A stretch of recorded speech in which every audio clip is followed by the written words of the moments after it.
നമുക്ക് വന്നിട്ടുള്ള അടുത്ത വേക്കൻസി ഒമാനിലേക്കാണ്. ഒമാനിലേക്ക് ഒരു റെസ്റ്റോറന്റിലേക്ക് വെയിറ്റർമാരെ ആവശ്യമുണ്ട്.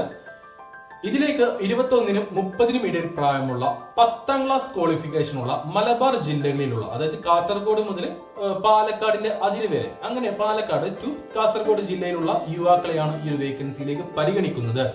അർജന്റ് ആയിട്ടുള്ള ഒരു വേക്കൻസിയാണ്. തീർച്ചയായിട്ടും നിങ്ങൾക്ക് ഒരു മാസത്തിനുള്ളിൽ 30 ദിവസത്തിനുള്ളിൽ കയറിപ്പോകാൻ പറ്റുന്ന ഒരു വേക്കൻസിയാണ് ഒമാനിലേക്ക് വന്നിട്ടുള്ള ഈ ഒരു വെയിറ്റർ വേക്കൻസി. സാലറി കാര്യങ്ങൾ നോക്കുകയാണെങ്കിൽ 120 ഒമാൻ റിയാൽ ആയിരിക്കും നിങ്ങൾക്ക് ഇവിടെ സാലറി ഉണ്ടാവുക. കൂടാതെ ഫുഡും അക്കോമഡേഷനും അവൈലബിൾ ആണ്. അപ്പോൾ താല്പര്യമുള്ള എത്രയും പെട്ടെന്ന് കയറിപ്പോകാൻ കഴിയുന്ന യുവാക്കളുണ്ടെങ്കിൽ എന്റെ വാട്സ്ആപ്പ് നമ്പറിലേക്ക് മെസ്സേജ് അയക്കും. വാട്സ്ആപ്പിലേക്ക് മെസ്സേജ് അയക്കുമ്പോൾ ഈ ഒരു വേക്കൻസി മെൻഷൻ ചെയ്യാൻ മറക്കരുത്. നമുക്ക് വന്നിട്ടുള്ള അടുത്ത വേക്കൻസി ഒമാനിലേക്കാണ്. ഒമാനിലേക്ക് ഒരു റെസ്റ്റോറന്റിലേക്ക് വെയിറ്റർമാരെ ആവശ്യമുണ്ട്.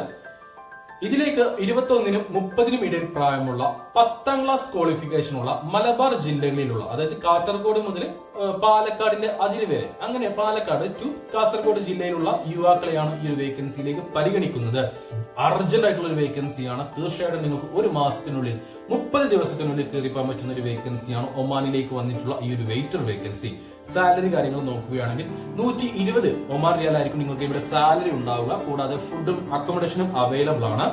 അപ്പോൾ താല്പര്യമുള്ള എത്രയും പെട്ടെന്ന് കയറിപ്പോകാൻ കഴിയുന്ന യുവാക്കളുണ്ടെങ്കിൽ എന്റെ വാട്സ്ആപ്പ് നമ്പറിലേക്ക് മെസ്സേജ് അയക്കും. വാട്സ്ആപ്പിലേക്ക് മെസ്സേജ് അയക്കുമ്പോൾ ഈ ഒരു വേക്കൻസി മെൻഷൻ ചെയ്യാൻ മറക്കരുത്.